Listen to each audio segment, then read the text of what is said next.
Welcome, everybody, to today's Building My Legacy podcast. I have with me today David Duford.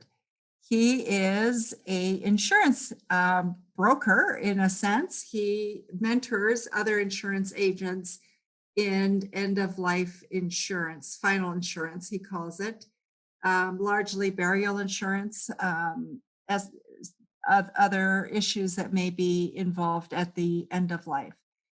So who would be interested in this? You may be listening to this and going, okay, where does that fit with being in a leadership role, being CEO of an organization, and looking at legacy building and what's next in your life?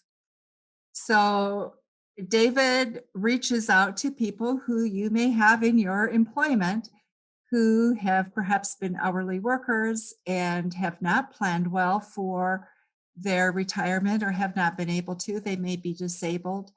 They may have physical ailments that prevent them from being able to have really planned carefully and are thinking about needing to do something for their life. So I'm going to have David explain a little bit more fully what it is that he does. But for those hourly workers, especially that you may have in your employment, this may be something you want to consider.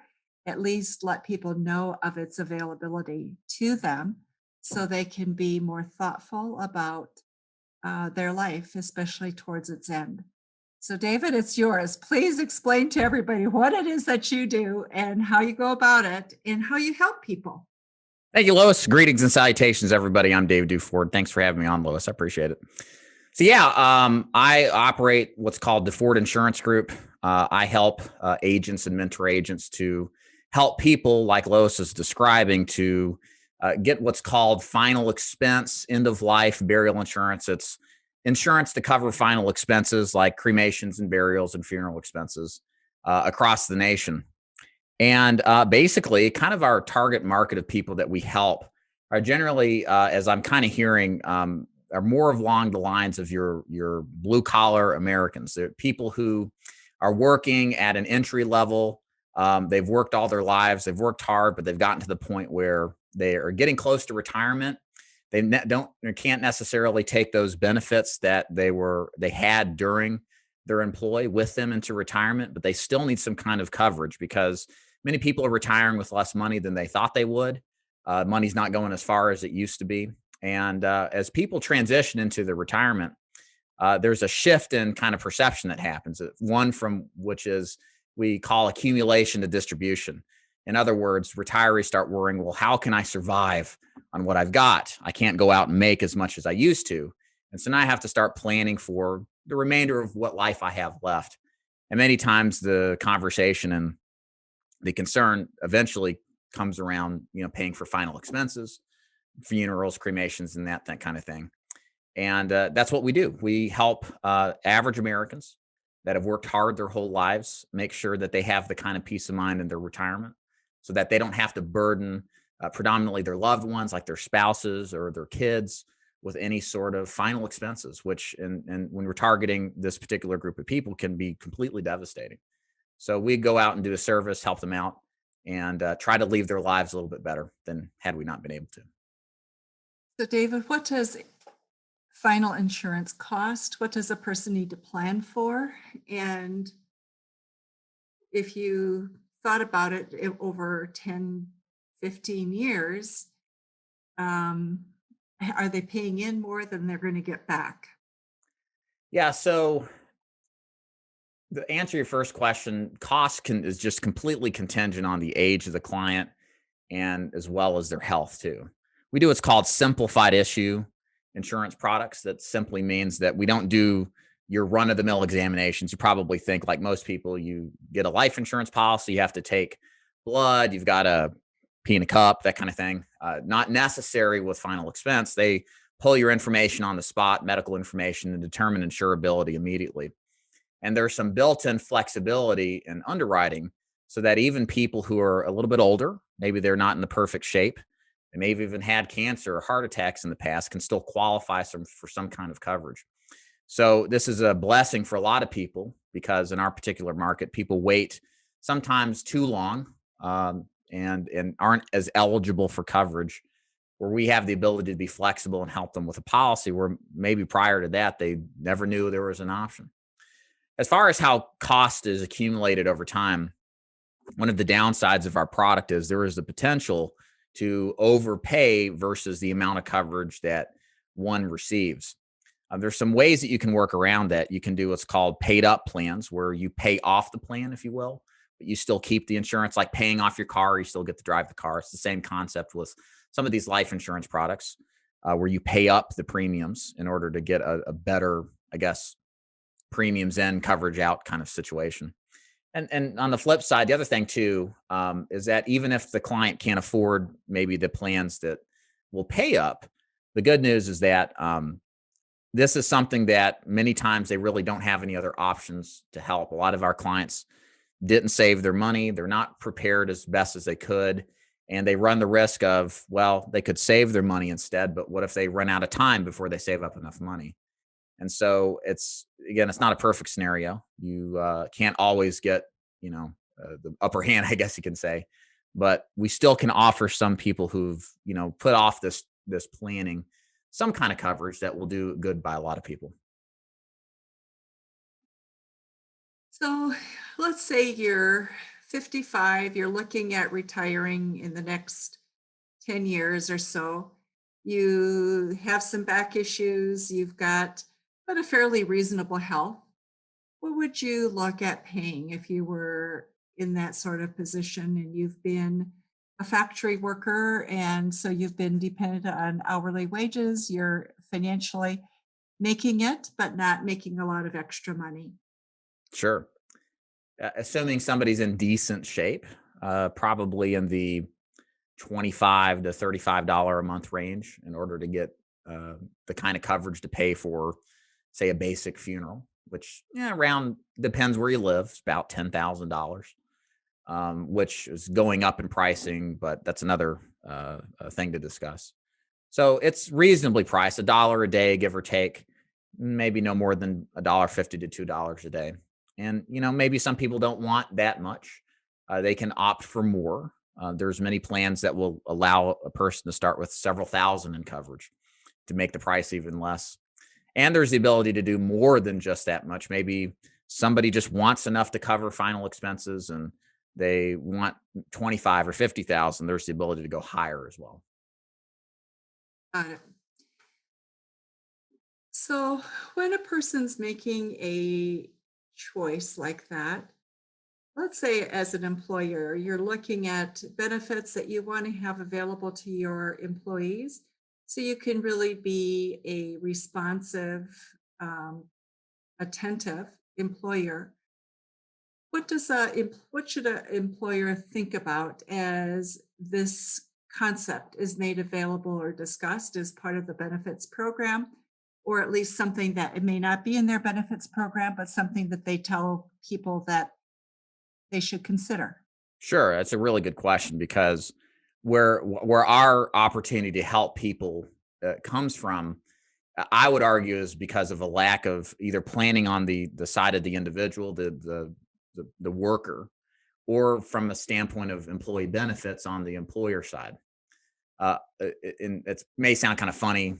I'm about to tell you how to not have to use us, but that's okay because a lot of people, become sick and ill and they can't work anymore. And while we may be able to get them coverage, had they had some options at the employer level prior, they may have gotten much better coverage overall. So the one way I think that employers can best serve their employees is to offer voluntary payroll deduct plans. Many of you probably already have some sort of programs in place where there's certainly health insurance and maybe indemnity plans like cancer or accident plans. I really feel strongly about life insurance of some sort, where not just a group insurance policy. This is usually where the employee pays a small amount per month, if anything at all. The problems with those is typically they cancel upon disability or retirement or quitting or leaving the job, and they're unable to be carried. And even if they do, many of them cancel out at 65 or 70, right about the time when they're most needed. A voluntary payroll deduct plan, which you can set up with a lot of different benefits organizations, allows the client to carry the policy with them when they retire or when they become disabled. And without evidence of insurability, meaning they don't have to reapply because their health changed. They get to keep that plan they kept the whole time. And to me, this is incredibly valuable, especially people who are in their 40s and 50s and health starts to change and circumstances happen we can't account for. That ultimately is really the best thing I think an employer can provide, at least is that opportunity for the client to at least have the option to consider carrying their own private plan that is offered through some sort of benefits enrollment that they can carry on into their retirement. So they don't have to talk to us necessarily, and maybe you're in a position where they would have had to pay more. They can lock in a better price, possibly better coverage too. That's really the best scenario. So the burden of insurance, health insurance in particular, payroll tax, the various deductions, for employers, the burden of that has increased over the years, right? And so from a employer profitability, that becomes a concern, right? And so there's always that struggle between, do you have full-time employees? Do you have contract workers? How do you look at your employee pool in order to manage your expenses? Because you have to be profitable if you're going to survive also as a company. So how do you help frame this discussion for owners, business owners? Right. So good question. The pitch we have is with voluntary payroll deduct. It is an option that you as an employer can give to your employees, but many of the plans don't require any expense on behalf of the employees. Okay. Or I'm sorry, on behalf of the employer.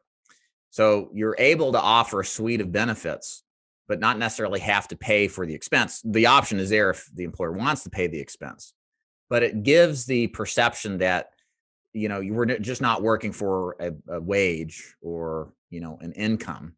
But now that you offer some suite of benefits, which is a value add, and the pitch is, hey, if you are an employer and you have these additional options available to your clients or to your employees, then they're going to value the relationship and employment that much better. So the nice thing, again, with what I just described earlier, the voluntary payroll deduct type of plans, is that in most cases the employer pays nothing at all. It's a cost that's the interested employees carry on their own, and frees the employer up from having another expense on top of the many other ones that they have to worry about. So perhaps in today's world where we're becoming more competitive in terms of having employees available, it's a shrinking workplace in many ways. It is something that's worth thinking about because it may be perceived as a valuable asset, especially for your midlife employee. What would be Right. the biggest reasons you wouldn't want to buy something like this? A good question. If there are no economic concerns with paying for final expenses, for example, if you're retired or close to retirement and you have complete assurance that between your investments and retirement strategy that there's enough money to fund a funeral, then the need for a product like this decreases. Um, I wouldn't necessarily, some people need things and some people want them. There's a lot of people that buy our type of products that don't necessarily need them. They're just the kind of person that feels comfortable with insurance, and they like the idea of having an extra layer of security just in case things change. I've had clients who've had to drain their savings because their kids, had addiction problems, and they put them through, recovery programs. They never expected that, but they had a policy to cover what we know is going to happen, which is death, right? So it really just comes down to the comfort of financially of the person in retirement, weighing what they have versus what could happen. That's going to really, I think, help go a long way to determine, is this something that I need or want? And how much should I really get this, and how much of an impact is it going to make? So, David, anything we haven't talked about that people should know about as they think about their end of life and planning for it? Well, bottom line, we all have a funeral. We just don't know when the date is. It's not a matter of if, it's a matter of when. And the sooner you take care of something like this, the better. Um, Health from day to day is not guaranteed. We all know people who have been healthy one day and tragedy struck the next. This is something that's not just true about burial insurance, but any kind of insurance need. You always want to have your insurance arranged before you actually need it, right? Because many times when you need it, you can't qualify for it. So bottom line, I think when it comes to having an acknowledgement that this is something that's important, um, get it while you can. It's always the cheapest when you're healthy and you don't need it and you're not like ready to use it right now. Hopefully none of you are, but it's always a good idea, I think, to tap into that while you can so that you don't have to worry about burdening loved ones or putting somebody in a position where, God forbid, they'd have to carry this cost themselves. Well, Dave, thank you very much for your insights on this. It's certainly not something that I think most of us have at the top of our list, but as you say, it is something we all have to think about at some point. Thank you. Someplace, either we think about it, our children or our family think about it. We will have some information about David and his company in the show notes. So if you would like to contact him, you will be able to do so. So thank you, David, for being with us today. And for those of you who are listening to us today, thank you for being with Building My Legacy podcast. And please remember to visit our website at buildtomorrow.com and our social media sites as well at buildtomorrow.com. Thanks very much, everybody. Thank you. Thank you for watching my video. Don't forget to like, subscribe, and click the bell button above. Leave comments. We'd love to hear what you think. And visit our other social media links as well. Thanks much.